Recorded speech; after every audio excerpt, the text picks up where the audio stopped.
You ever see a woman sprint down her driveway, hair full of shampoo bathrobe, barely holding on, screaming bloody murder because you on your own 40 acres dared to turn off your own water valve at sunrise? Yeah, that was my 6 a.m. Wake-up call me and the local wildlife both.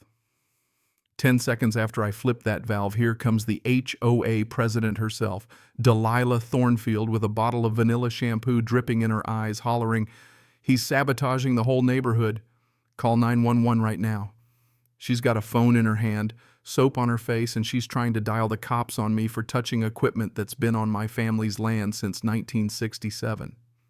If you ever wanted to know what pure weaponized entitlement looks like, that was your picture. About 20 minutes later, 3 county deputies show up, hands on their holsters, ready for some big crisis, treating me like I'm running some kind of Texas Watergate. All because Delilah, queen of the HOA, thought my private well belonged to her subdivision. Little did she know the whole circus was being filmed in glorious 4K by my security camera's audio, crisp enough to catch the exact moment she slipped on her driveway. That footage was about to turn her reign of terror into the best reality TV Cedar Ridge had ever seen. Now you might be scratching your head thinking, how does shutting off my own water tank her shower? Well, here's the irony. When Delilah's ex-husband built Whispering Oaks, he cut every possible corner. No individual water lines, just a cheap shared pressure system that tapped illegally into the old easement line my granddad laid down. So when I switched over to my well, her McMansion lost pressure faster than her patience. Legally, I was fine. My granddad's water rights predated her HOA by a good 60 years. Nobody bothered to tell Princess Delilah that when she bought her house. So there's the deputies' property maps spread out on their cruiser, trying to puzzle out how a single valve flip became a domestic terrorism call. After about 20 minutes, Marcus Rivera, the county inspector, a man with zero patience for HOA drama, shows up, glances at the situation, and confirms, "I'm clean as a whistle." Meanwhile, Delilah's still pacing the gravel in silk pajamas, hair full of suds, shouting that I'm destroying property values. The morning air stinks of expensive vanilla and even pricier entitlement. Before the cops leave, one of them just shakes his head at her, says, "Ma'am, he turned off his own water. On his own land. That's not a crime." And with that, the circus packs up. But let's back up, because this madness didn't start today. Name's Jackson Briggs, retired Navy engineer. 26 years under the ocean fixing nuclear subs teaches you 2 things: how to solve problems and how to spot people who make their own. When my grandpa passed, he left me this 40-acre chunk of Texas mineral rights water, grazing the whole deal. He built everything by hand, dug that well himself, ran the lines, fixed up old Fords in a shop that smells like motor oil and pure freedom. Real Texas independence until California showed up next door. Back in 2019, some developer from the coast buys the adjoining land, starts building McMansions for weekend cowboys. His masterpiece was a marble-laden monstrosity with a 3-car garage and a price tag that'd make any rancher gag. Delilah bought it before the paint dried fresh off a nasty Silicon Valley divorce, armed with piles of alimony and a taste for control. She talked small-town values, but 3 months later, she's HOA president, sending me letters about eliminating rural blight and maintaining neighborhood standards. Translation: your ranch makes my mansion look less exclusive. Her first complaint came with my morning coffee. My horses and chickens aren't compatible with residential character. Never mind, they'd been here since before her subdivision was even a dirt road. Next, my taxes went from $1,800 to $12,400, thanks to her amenities, ponds, streetlights, landscaping. All stuff I never wanted, never voted for, couldn't even use. But Delilah was just warming up. My workshop was too loud, my truck too rusty, my fence too rustic. Every week, same song, join the HOA or she'd force me in. The kicker: she filed a petition to force me under HOA water restrictions, a 60% reduction, or face immediate legal action. When she delivered that ultimatum herself, expensive heels crunching my gravel like she owned the place, I realized she'd declared war on the wrong guy. Then came the real escalation. 2 weeks later, I spot a guy in khakis snapping photos around my property. Private investigator hired by Delilah, trying to prove I'm using illegal commercial irrigation. He logs my horses' drinking habits and my chicken's waterer, acting like he's caught Pablo Escobar, not a rancher. Delilah files complaints with the county, claims I'm running a commercial operation during drought. I do what any good Navy vet would: hit the courthouse basement digging up every deed map and permit I can. Turns out my water rights go back to an 1847 Spanish land grant. My granddad's '67 paperwork was just an update. Those rights existed before Texas was a state, before the county even existed.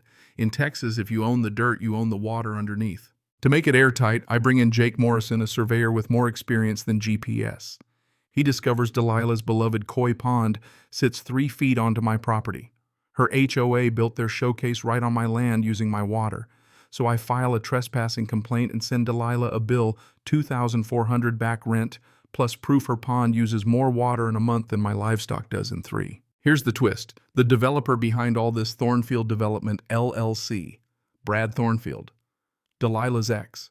The same guy who built illegal water features and forgot to mention the boundary lines. Divorce settlement gave her 50%. She used it to wage war against the neighbor she wanted gone. When Delilah got my certified letter, I swear you could hear her shriek 2 counties over. Her lawyer responds with a cease and desist, claiming my survey is harassment. She threatens lawsuits, defamation, emotional distress, every trick in the HOA book. But her letter makes a fatal error. She says the pond's grandfathered in. That's not just wrong, that's an admission. She knows she's in trouble. Not long after, she gets 3 neighbors to file a nuisance lawsuit, claims my workshop is an industrial hazard. They trot out an expert with a decibel meter who, best I can tell, learned acoustics from TikTok. Their plan is simple: if water complaints don't work, kill my business. No income, no way to keep the land, force me to sell. But they underestimated a guy who spent decades fixing the unfixable.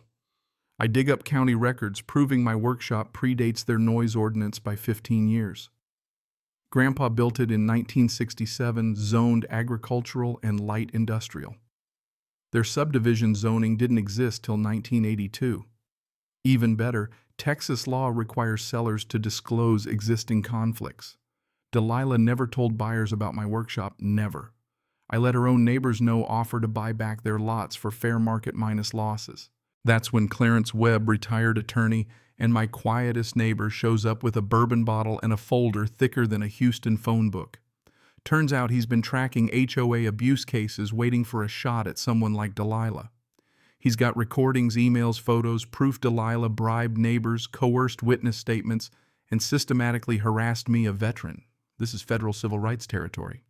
As we're piecing this together, Delilah gets a temporary restraining order, forces a 70% water cut on my city connection, targeting my commercial livestock. The irony, I was about to switch to my well anyway. At 6 a.m., I cut the municipal water document, everything, notify the court I'm in compliance. 3 days later, my property is green, my animals happy, everything runs on my private well, 100% legal. But Delilah, thinking she's got the smoking gun, calls 911. Says I'm violating court orders, stealing city water. My 4K cameras catch her every move, even her phone call. I'll claim I caught him red-handed, make sure the backup complaints are ready. She was never in the shower. She staged the whole thing. She'd been lying to everyone, neighbors, police, courts. Turns out her subdivision claimed $180,000 in federal grants for conservation systems that never existed, all based on supposed access to my water. Brad's company got $240,000 to install water-saving features that increased consumption by 40%. Insurance fraud, federal grant fraud, and the kicker, Delilah's running the same scam in California and Arizona. Sarah Palmer, a hard-nosed investigative journalist, hears the story, comes running with a film crew. Suddenly, we've got evidence of a multi-state racketeering operation. Federal agents get wind. We set the trap for the annual town meeting. Delilah steps up to the podium, about to accept her conservation award, smiling for the cameras. I hit play on the projector, airing her 4K confession, coordination calls, stage complaints, grant fraud, you name it. Room goes silent. FBI stands up. Delilah Thornfield, you're under arrest. The handcuffs click like sweet music. Brad tries to slip out the back, gets nabbed for insurance fraud. The HOA dissolves in 3 weeks, property values go up, not down, and my ranch becomes a case study for Operation Water Rights, federal crackdown on grant fraud nationwide. 6 months on, I'm sitting on my porch, cold beer in hand, watching the sun paint the barn gold. Delilah's in prison, Brad too. Their company gone, their assets seized. The ranch is a teaching site now. School kids learn about real water conservation, veterans visit for property rights advice, and neighbors actually act like neighbors. You want the moral? Sometimes justice takes a while, but when it comes, it's real, it's public, and it's permanent. Stand your ground, document everything, and don't let bullies tell you what's yours. If you ever find yourself staring down the barrel of HOA harassment, remember you might be the only thing standing between a criminal and the next victim. But let's be real. Do you think justice was served, or did Delilah get off easy? Where's the line between standing your ground and becoming the villain yourself? Drop your thoughts and your own HOA nightmares down below. And if you want to see the next showdown, wait till you hear about the California Karen who tried to seize my buddy's front yard because she didn't like his house color. That story, tree law boundary surveys, and the most expensive landscaping mistake this county's ever seen. Stick around because karma, like water, always finds its level. Cảm ơn các bạn đã xem video.